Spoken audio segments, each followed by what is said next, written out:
Sebab itu kita kata kita nak bangun balik hati ini ada 3 warna, ada 3 kedudukan, ada 3 rupa. Pertama, hatinya mati. Okey, kedua, hatinya sakit. Ini Umi ulang selalu ni, tak hurai panjang. Yang ketiga, hatinya hidup. Pertama hatinya mati, kedua hatinya sakit, ketiga hatinya hidup. Maka yang hidup ini dah dimiliki oleh para nabi dan para ulama, para salaf dulu-dulu. Jadi yang tinggal 2. Okey, kita ni masuk pada hati yang sakit. Okey. Jadi dan kita kalau yang sakit ini, okey, ini kita nak bercakap tentang merawat, jadi kan membaiki. Maka kalau hati yang sakit ni maknanya apa? Sekejap elok, sekejap buruk, sekejap lawan Allah, sekejap taat Allah, sekejap buat baik, sekejap mengagap. Ini kita katakan celum belam. Okey, kesujudkan dia, kesujud pun dia, sombong pun dia. Sedekah dia, ngungkit pun dia, tolong orang pun dia, fitnah pun dia. Allah wa surah pun dia pergi, dangdut pun dia pergi. Macam mana gaya? Okey, kita kata hati yang sakit. Maknanya belum tekal lagi karakternya untuk memilih hanya yang baik je. Okay? Nak memilih hanya yang baik, yang elok. Nak buat yang elok je. Memikir yang elok je. Nak menyumbang yang elok saja. Nak meniatkan yang elok saja. Tidak ada tercampur niat-niat yang saya ni bukan nak pergi sangat. Tapi sebab orang lain semua pergi, pergilah. Allah. Nak tengok je. Bukan nak beli sangat pun. Nak tengok je. Jangan main-main. Kerana ada campur-campur di situ. Kalau orang yang akhlaknya sudah baik, akhlaknya sudah murni, akhlaknya sudah nurani, maka kita katakan itu menjadikan tanda-tanda jiwanya sihat. Okey, jiwanya sihat. Tetapi kalau dia masih menyeleweng, lidahnya masih kotor, pergerakannya masih tidak memenuhi kehendaknya Allah, masih lagi tinggal pada perintah-perintah Allah, masih melakukan larangan-larangan Allah, maka maknanya ada penyakit yang bersarang di jiwanya. Ada penyakit yang sedang bersarang di jiwanya. Maka kita katakan sama halnya kalau jasad sakit. Okey. Kalau jasadnya sakit, saya kata kalau jasad sakit, demam lah, sakit, macam-macam lah sakitnya. Jasad demam sesama, batuk, apa saja sakit, buah pinggang sakit, jantung sakit, segala sakit lah. Okay? Jadi pasti usaha yang pertama nak dibuat ialah apa? Mencari ubatnya. Yang kita paling bimbang ialah hati kita sakit. Okay? Tapi kita tak sedar hati kita sakit. Kita tak tahu pun hati kita sakit. Okey. Okey, ini yang paling bahayanya. Kerana hati yang sakit, tetapi tuan yang punya tak sedar, tak kisah, tak rawat, tak buat apa-apa, akhirnya hati itu akan masuk kepada kumpulan yang mana? Yang pertama, hati yang mati. Bila sakit, tidak dirawat, mati dia. Hati yang mati bermakna terus makin jauh dengan Allah. Okey. Maka dia ada 2. Maknanya kita kata hati yang sakit, satu tuannya tak sedar, satu tuannya sedar. Okey. Sama juga ada orang sakit kanser, tak sedar. Tak kisah, makan apa nak makan, buat apa nak buat, akhirnya tahap 4. Okey. Orang yang tak sedar jantungnya, tak pernah pergi medical check-up, tak pernah semak, tak pernah apa, tak pernah jaga makan, tak pernah kisah pasal kolesterol, tak pernah kisah pasal darah tinggi dan sebagainya, tiba-tiba jantung tersumbat. Jangan main-main. Artinya kita akan jumpa yang namanya lebih serius. Artinya kita akan jatuh kepada konsep hati yang mati.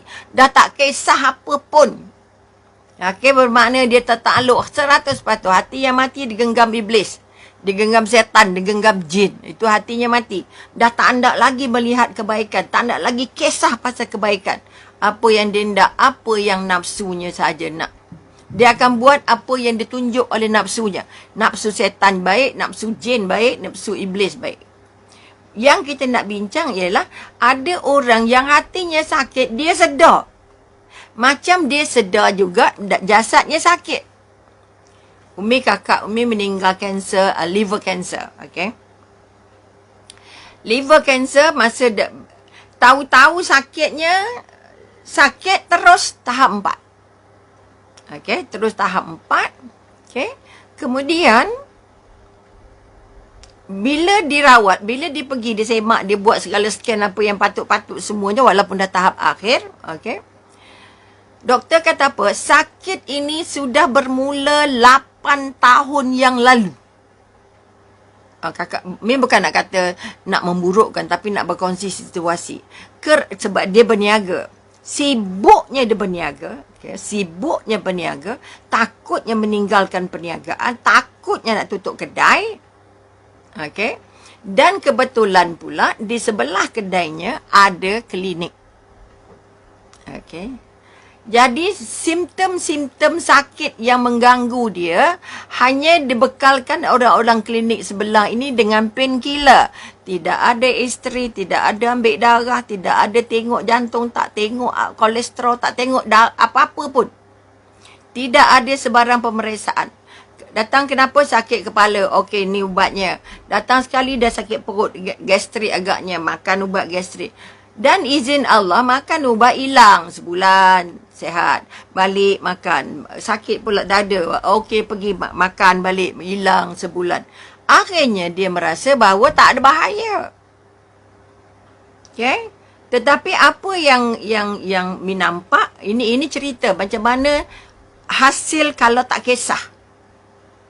Itu baru jasadnya. Hasilnya kalau tak kisah, kita dapat tahu sakit tu dah hujung.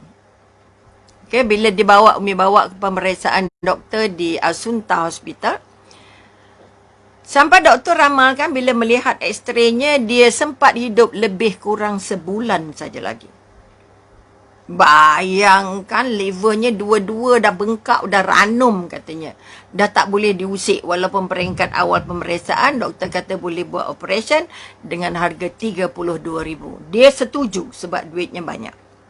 Dia setuju untuk operation, tapi setelah dibuat CT scan ataupun X-ray yang lebih teliti untuk melihat kedudukan livernya, apa yang ternampak, kedua-dua bengkak itu ataupun kita kata sakit itu sudah ranum seranum-ranumnya. Okay? Sebabnya kalau diusik, dia akan merebak terus ke seluruh anggota. Sebab dah masak sangat, sebab dah lama sangat terbiar. Okay, akhirnya dia menangis bila doktor kata saya tak dapat bantu awak lagi kerana sudah terlalu lewat. Okay, ini contoh. Maknanya sakit tu 8 tahun yang lalu tapi tidak dirawat secara proper. Okay, apa yang nampak perubahan pada dia, badannya makin kurus tapi sebabkan apa kita kata pada pandangan umum kurus tu cantik. Okay, semua orang nak kurus. Sampai kata, awak makan apa ya jadi kurus ni? Ya Allah, kita dia tak kurus-kurus. Debab juga. Rupanya kurus berpenyakit. Maka sekali lagi, kalau sakit badan saja, ataupun kita kata sakit jasad saja, okay, kalau dibiar, ujungnya apa? Mati. Begitu juga sakitnya jiwa, sakitnya hati. Kalau hati yang kita tadi kita kata hatinya sakit tapi tuannya tak sedar. Sekarang ni kita nak bincang kalau hatinya sakit tapi tuannya sedar. Tuannya sedar jiwanya sakit. Maka bermakna adalah usaha. Diharapkan semua ahli sembang petang, okay, sedar yang dia sakit. Dia sakit, dia nak berubat. Okay, berbahagialah. Kerana kita merawat sikit-sikit. Kalau kekuatan jasad atau kalau sakit, kita pergi jumpa doktor. Betul? Kita semak, kita kata. Itu tanda perumpamaan yang mudah. Maknanya jasad kita sakit tapi kita biar memang mati cepat. Kalau jasadnya sakit tapi dia sedar, dia berusaha untuk merawatnya. Sebab itu semak, buat medical check up setiap tahun. Semak darah, jangan terkena benda-benda, jangan makan benda-benda yang banyak lemak dan sebagainya. Itu tandanya dia apa? Oh, saya ada darah tinggi, jadi tak boleh minum kopi, tak boleh minum apa-apa yang patutlah. Ataupun saya ada gout, maka gout orang lelaki biasanya, orang perempuan ni jarang-jarang gout. Tapi saya ada migraine, maka latihlah diri untuk tinggal kopi. Tapi saya dah kan memang kaki kopi. Macam mana? Migraine tak boleh minum kopi. Contoh, ini doktor kata. Sebab Umi tak minum kopi dah tua-tua ni lah. Dari umur 30 ke bawah dulu, Nescafe tu, makanan segeranya. Ataupun tidak boleh tinggal. Tapi setelah langkau 30, Nescafe tak boleh masuk. Badan dah tak boleh terima. Bila makan, minum dia sakit kepala. Sebab itu, kita sedar sakit. Jadi kalau kita kata, okey, saya kalau minum Nescafe sakit kepala. Itu satu dapatan daripada apa? Kita sedar jasad kita sakit. Sama juga kita kata jiwa kita. Sama juga hati kita. Kalau kita kata kita sedar bahawa kenapa aku nak malas sangat nak tahajud, kenapa aku ni zikir lekat, malas benar nak dapat 33, ngantuk 4 kali, jatuh tasbih 4 kali dah. Baru nak dapat 33, belum nak dapat 1,000, 2,000, 3,000 contohnya.